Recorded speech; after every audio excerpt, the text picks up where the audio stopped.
much for joining us. I'm Allie Bradley. This is a kind of special Bradley on the Border segment that we're doing, focusing on sleeper cells with everything going on in the nation right now. Of course, with the focus on Iran and what is happening there. We wanted to have a conversation about it and what the potential of sleeper cells are in the nation and what the concern is on the national security threat level. So we have a couple of people here on your screen that we're going to introduce here. So we have JJ Carrell. He is a retired Border Patrol agent. Spent a lot of time in San Diego. San Diego had a lot of special interest migrants cross in that area, has been kind of a hotbed for individuals that are trying to evade as well. We have Tracy Walder down there in the corner, and she is former CIA and former FBI as well. Worked a lot in counterterrorism, knows the gamut on what we're looking at here. We've been talking for years about this problem, and now here we are actually directly talking about the threat, Tracy. So thank you for being here, Tracy and JJ. And then my colleague, Rich McHugh, is an investigative journalist with NewsNation. He has been digging into this, been looking into the sleeper cell potential, been talking with individuals about what this could look like on American soil and what we're up against here. So thank you guys all for being here. Let's first get started with Tracy. What do you think the potential is here for sleeper cells? I just talked with the ICE director. He said that there is heightened concern. That is something that there is a high potential for in our country. What do you think? Well, I've said on NewsNation multiple times, really through this starting, that they're already here. It's going to happen. I don't mean to obviously fearmonger, but I think to think that they're not here is irresponsible. I think they're already here. I think some of them are homegrown, but I also think others came up through the border as well. So I think you've got a combination of individuals here. But in my opinion, I think it's really just a matter of time. The Iranians seem to be responding similarly to how they responded when we took out Qasem Soleimani. They bombed one of our Air Force bases, and then they attempted to assassinate President Trump and Ambassador Bolton with individuals that were already here. And so I see something like that happening. Now, do I think it's going to happen in the next hour? No, but I do think it's just a matter of time. Now, Rich, can you kind of walk us through, if you know the ins and outs of this? Because I have my ideas of what I think this is, but can you explain, if people don't know what a sleeper cell is and how they kind of pose that threat? Sure. So sleeper cell is, I guess, just by definition, an individual or individuals, a spy, or in this case, maybe an Iranian national is here potentially illegally, that are just sitting here, sleeping, inactive, waiting to be activated by essentially somebody close to, if we're talking about Iran or the Iranian regime. And so last week when we reported on this, when I reported on this, before we bombed,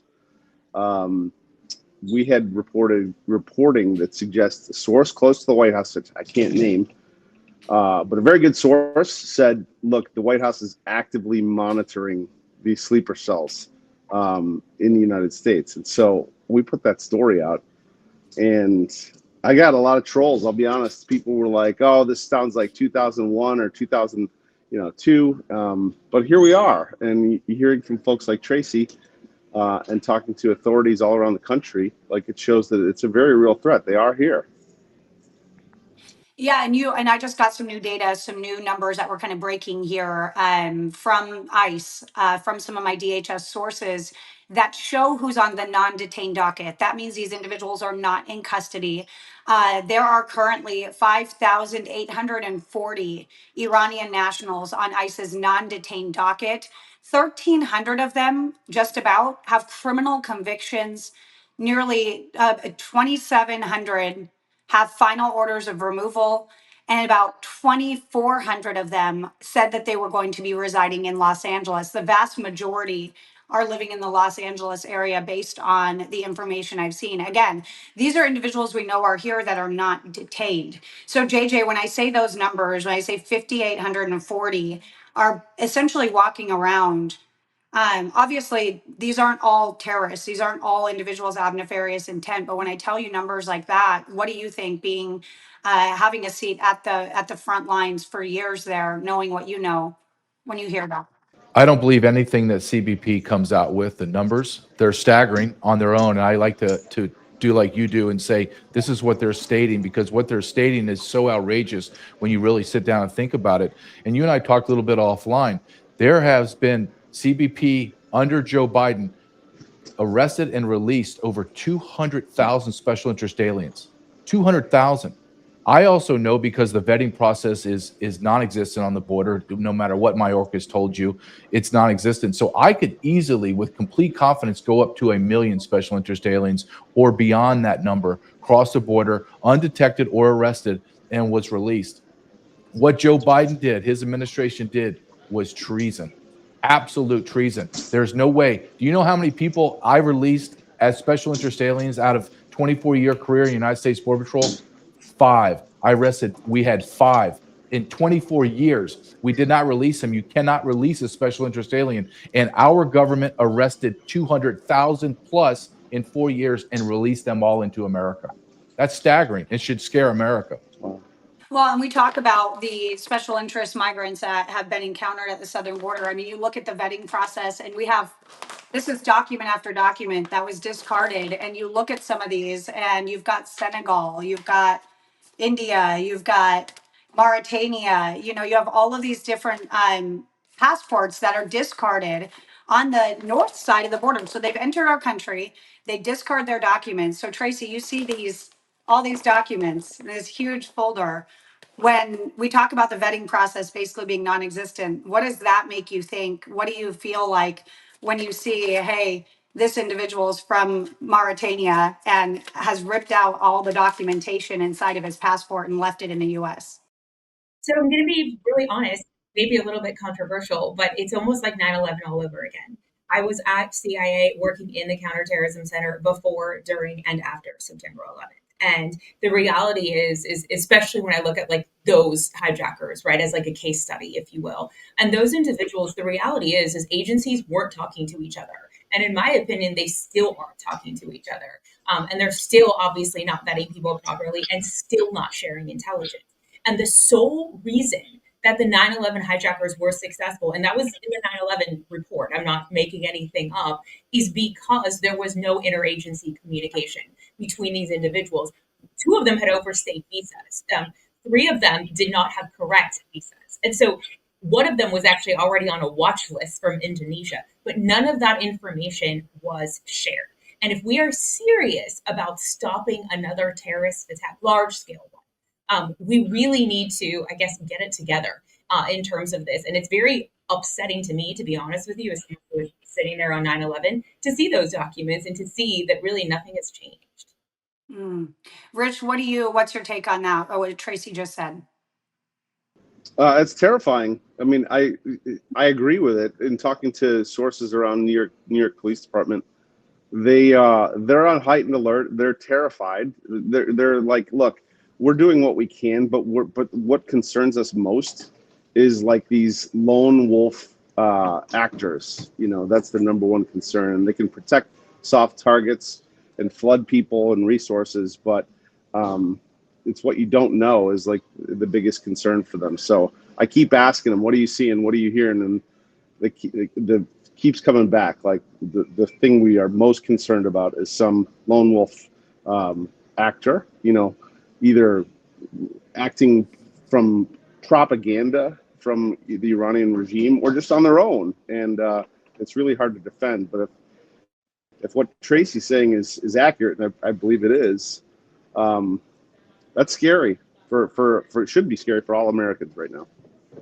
Yeah, and I was just talking with the director of ICE, with Todd Lyons, and he said, Americans should be confident that, they are keeping Americans safe on the DHS side of things. But he said, at the end of the day, there is a heightened concern and you should be hypervigilant. And if you see something, say something.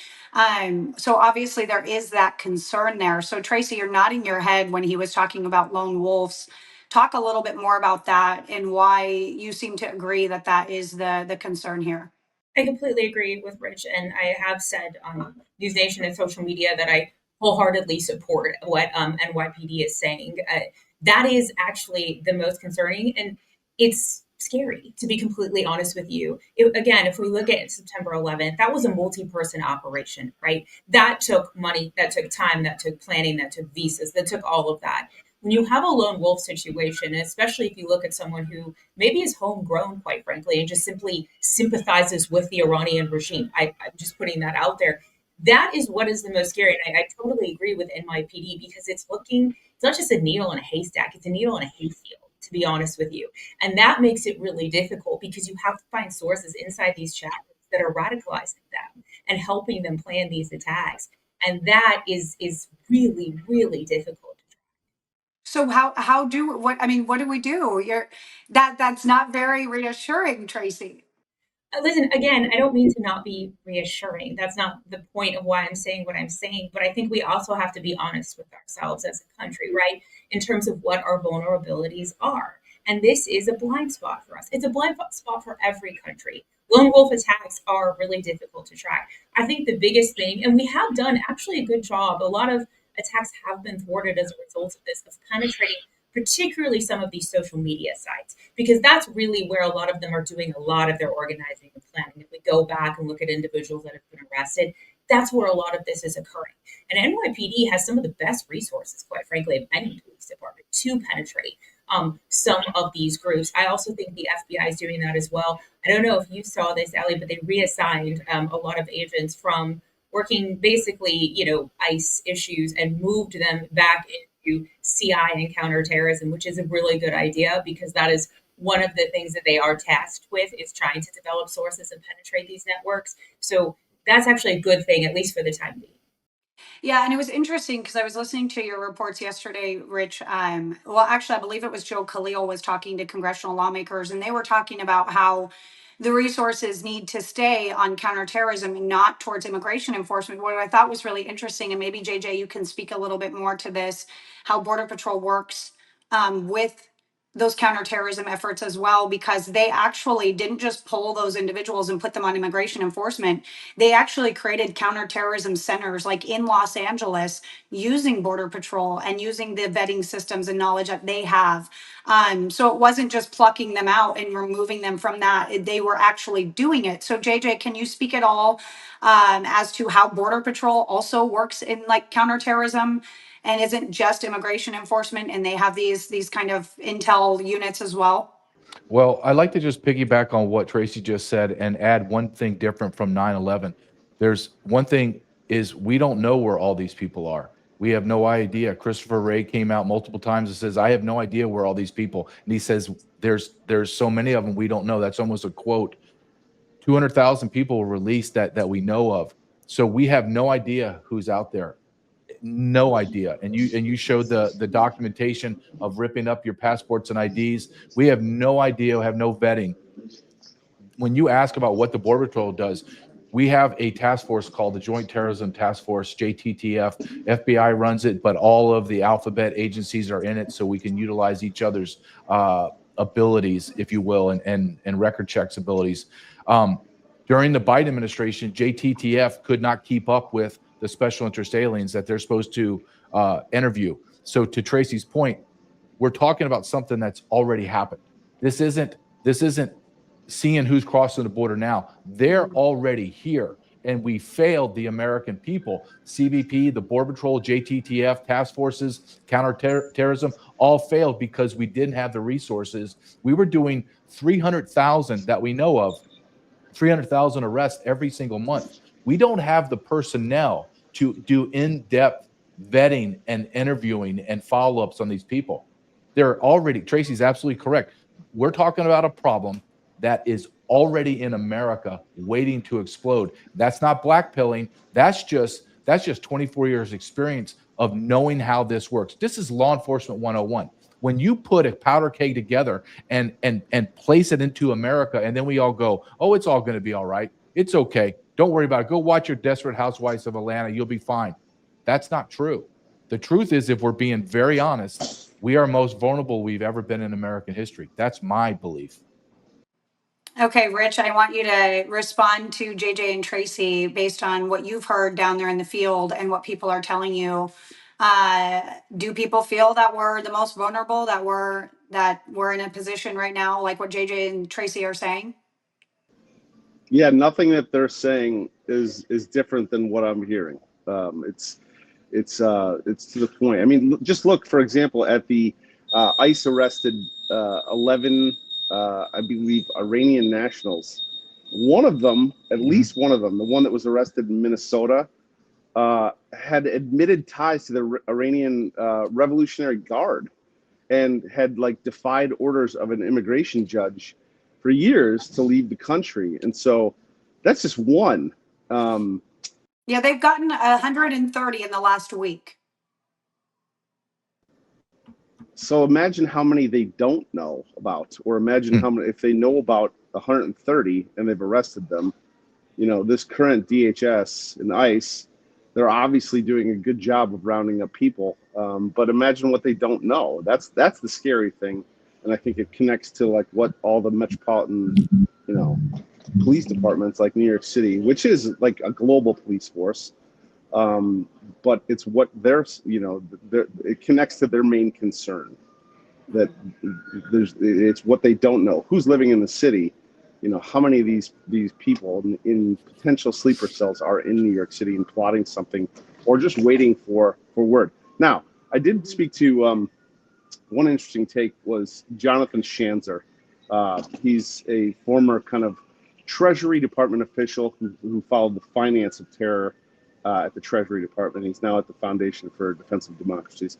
He said, look, for Iran to kind of activate these sleeper cells at this moment would be a very stupid thing for Iran to do, because they've obviously seen how Donald Trump takes things, and he wouldn't take it very well. So if they're worried about their future, Iran, they wouldn't do that right now. And so, you know, if you think about that, maybe it ties back to the lone wolf theory of just like people acting without ties to the Iranian regime. That would be a concern. Tracy, you're kind of nodding in agreement. What's your reaction there? I actually agree with what Rich is saying, in that I suspect that, you know, they're not going to act just this second, because the reality is too, just from a security standpoint here in the US, we are on high alert, as we should be. And so the reality is if they want to inflict the most damage, it's not going to be when we have, for the most part, our guards up. So I think that's really key. And just to, I guess, piggyback on what JJ was saying too, it is so critical that ICE, the Border Patrol, and the JTTS be communicating. I know that I'm oversimplifying it, but to JJ's point, that they don't have time to run these in-depth checks on these individuals, and a lot of that can be farmed out to other agencies. And I'm concerned that we're not doing that, and that we're not communicating, and people will slip through the cracks that way. Yeah, I mean, the JTTF, from what I understand, and the FBI watch list, there were times that it would take 3 days for that to flag, and that person was already on their way to New York or wherever else. I mean, I'm correct with that, right? That's what kind of the system started lagging because it was so backlogged and so overutilized, from what I understand. Yeah, well, that's true. Think about, I want your audience to know that when the Border Patrol was functioning under Joe Biden, our holding facilities would hold about 200 people because they were temporary. There would be 500 people in there with 1,000 to 2,000 sitting on the border waiting to be brought in. So there was a speed over efficiency, speed over safety. It was just get them out. And all of my contacts, I'm sure the same with you, Ali, we're just saying, JJ, listen, we're processing them on a rudimentary level, and we're shipping them out. We're not even waiting for record checks to come back. And then I'd like to also tell your audience too, because this is very important. When we think of ICE, we think of this gigantic organizations with like NYPD or LAPD with tens of thousands of officers. There's less than 6,000 ICE officers. 6,000. Not one since 9/11. We have not increased the ICE officer population since 9/11. No growth at all. We have less than 6,000 trying to adjudicate and arrest over tens of millions of illegal aliens. Tens of millions with 6,000. Well, it makes sense why Border Patrol is so present. Well, yeah, they have to augment the task forces, but now that leaves the border vulnerable. I mean, it's just a bad situation all the way around. And I will state this, and I've stated this in my books, everything that was done the last 4 years was intentional, it was strategic, and it was purposeful by the left. I believe that. Now, when it comes to the 2,460 that are allegedly living in Los Angeles, I thought it was interesting because my source said, now remember this, it's not necessarily where they're living, it's just where they told us they were going. So, JJ, Tracy, Rich, how do we find these individuals when they're hiding, when they don't want to be found, when they say, hey, I'm going to LA, but that's not where they went? Where do you even start? Whoever wants to take that one to start. I will just state this real quick, and then I'll turn it over. I talked to the task force operators that are running ICE task force in San Diego area, and they say we're just spinning our wheels. We're going to quote the address that they told us. No one's there, and we know that on the frontline level, whatever address they gave us, that's not where they're at. So that's the vulnerability piece. We have no idea where these people are. Yeah, it might be a vacant 7-Eleven parking lot. That's the reality. A lot of people don't understand that the vetting process was so lacking and left us pretty vulnerable from what I understand and what I've gathered over the last 4 years. So Tracy, where do we start? We're sitting here saying, hey, they told us they're going to LA, but it's a 7-Eleven parking lot is their address because they just have to give a physical address, right? And then Border Patrol looks it up and says, yes, that is a physical address. And then they send them because they're happy to send them somewhere. So where do we start?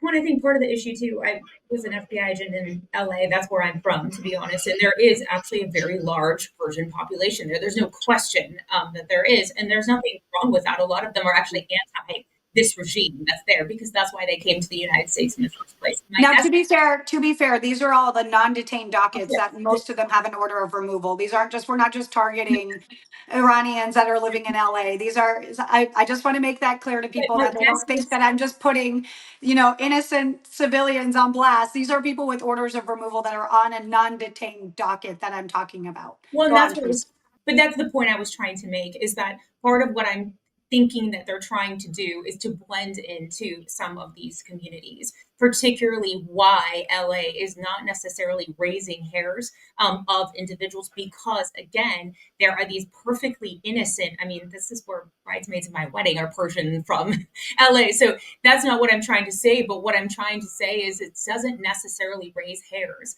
on people to have them disappear into these LA communities. And that's what becomes so difficult. But I believe that actually could be used to our advantage because, to your point, most Iranians actually don't want them here. They don't want to have anything to do with them.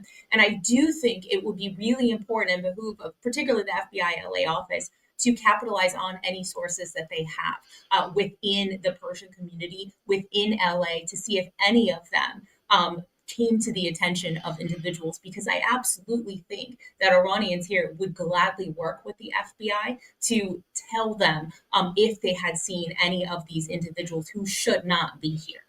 Interesting. That's an interesting take. When it comes to 4th of July, all of you guys, ICE director said, yeah, obviously heightened concern. You got people celebrating a nation that arguably these people don't love, right? And so is this a hotbed? Is this a powder keg for Americans gathering, celebrating this nation that they essentially want to destroy? Thoughts on that, Rich? We'll start with you on anything you're hearing on preparations or concerns around 4th of July. It has to be a concern. Unfortunately, we shouldn't have to live this way. But yes, I haven't spoken to police force in New York City about this very threat. But I imagine. I mean, look, New York City is massive. That's where I'm based, basically, and there's so many targets there potentially that I can guarantee. I mean, they've already told me they're on heightened alert, and they have been for a while, and so. They wouldn't all of a sudden stop that. They're going to be super vigilant heading into the holidays. I know that for sure. Okay, JJ, what do you think the concern, the threat? Do you think it's legit? Like, do you think there's legitimate cause for concern, or should people go out and do their 4th of July business as usual?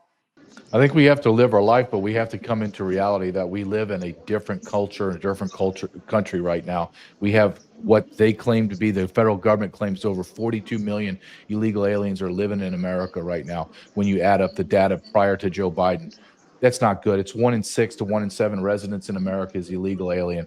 No civilization has ever overcome this demographic upheaval. And the other thing that everyone needs to understand is there's a fatigue aspect to this too. Americans are tired of being on alert. Americans are tired of hearing about, well, you have to continue to give up your freedoms because we need searches, we need cameras on every corner, we need real ID, all that stuff. We're tired. Americans have had it. And there's a problem when you have fatigue because you get lackadaisical and you just continue on your life as if everything's fine. And as we've discussed today, everything is not fine in America. I know Megan had some questions as well from viewers. Megan, do you want to jump on? Yeah, absolutely. We have one viewer question that I'm going to start with because I have not heard you guys tackle this yet. One person wrote us and said, does the U.S. have sleeper cells in Iran? Interesting. Tracy or JJ or Rich, does anybody know the answer to that? So when I worked at CIA, Iran was such a black hole of intelligence. I don't even know how to drive that point home more to listeners and viewers. It was the most difficult country, tougher than Syria at the time. I know we're in a different place with Syria now, but it was tougher than Syria at the time to crack into. We were having to rely on secondary intelligence services to get information in and out of Iran. That's never a good place that you want to be in. Now, do I think that perhaps we are actively trying to recruit given the unrest that is going on? They're obviously in a really bad economic situation there right now. And so that makes people more amenable to wanting to work for us. But the Mossad definitely does, as we've all seen. The US, not as much, but we're working on it. All right, great. And I think I'm going to use this viewer question directed towards JJ. ICE and Homeland Security needs to put their focus solely on sleeper cells instead of migrants. What do you think about that? I think that's absolutely nonsense. Why? Because you have TDA, you have Venezuelan other gangs, you have MS-13, you have millions of criminal aliens just off the non-detained docket that was leaked about 6-7 months, now a year ago, where we released 15,000 murderers into America. We released 11,000 rapists into America. We have to have an all hands on deck. I believe in Tom Homan, I believe in Kristi Noem, and I'm a big Trump supporter. However, their level of arrest and deportation is not anywhere near the level. It needs to be 10 to 15,000 a day. So therefore, we're going to need the military to be involved. This is a national security issue, or it's not. There's nothing in between. So you're saying we need to go from 3,000 to 10 to 15,000 a day? Stephen Miller, who's that? We need 15K? I mean, just do the number. If we stay at 1,000 to 1,500 a day, it will take us over 100 years to deport the 40 to 50 million illegal aliens in our country. It's absurd. We are in a desperate state. And if we continue to half-ass everything, which is, and I'm telling you from a guy on the front lines, when you talk about law enforcement, everything is half-assed and chasing. Nothing is proactive. Nothing's like, this is what we got to do. Let's do it. No, it's like, let's soft pedal because we don't want to upset anybody. No, it's either a national security emergency or it's not. You can't play both sides. So we need to talk to our politicians when Donald Trump says this is a national security issue. Okay, sir, then why are you not acting as if it's a national security issue? Why is your Congress not funding the deportations? Why? I want to ask that question why, and they have no answer. Well, it's hard too because you have to have data to have the resources and the support. And so it's hard to be proactive in the US because of bureaucratic red tape, as you know. So it's always like we have to get something approved, but you have to have the statistics to prove that it's needed, right? So I think that's part of the problem. And Allie, I think that kind of tackles the last viewer question that I wanted to bring up is best question. If we know they're here, then why are they still here? Anybody want to take that one? We don't have the personnel to get them. Right, and we don't have the bed space. Congress needs to pass legislation to provide funding. There needs to be more resources. They don't have anywhere to put them. The reality is you don't arrest someone and stick them right on a plane with a jump seat. They actually have a process as well, and they have to be housed somewhere. We don't have the housing for that. These soft-sided facilities that were popped up down here at the border, those have all been removed. And listen, those didn't have detention capabilities. Those were for processing. Those were not for holding prisoners and criminals. And so that's the difference. And we don't have the facilities to actually hold the individuals that they even arrest. Now, you do have a lot of sheriffs and local law enforcement joining into 287G, offering up bed space, jail cells, things like that. But again, if JJ is talking about we need 15,000 arrests a day, they're not even scratching the surface on 3,000 and they don't have bed space for that.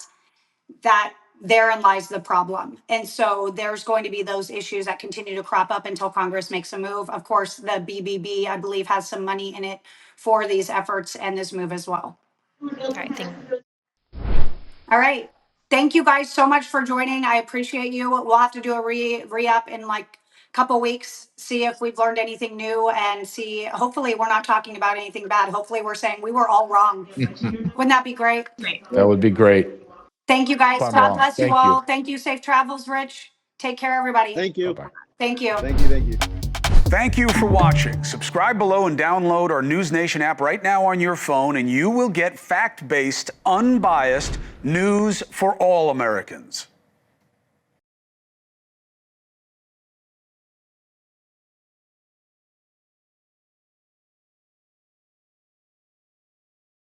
Thank you for watching. Subscribe below and download our NewsNation app right now on your phone, and you will get fact-based, unbiased news for all Americans.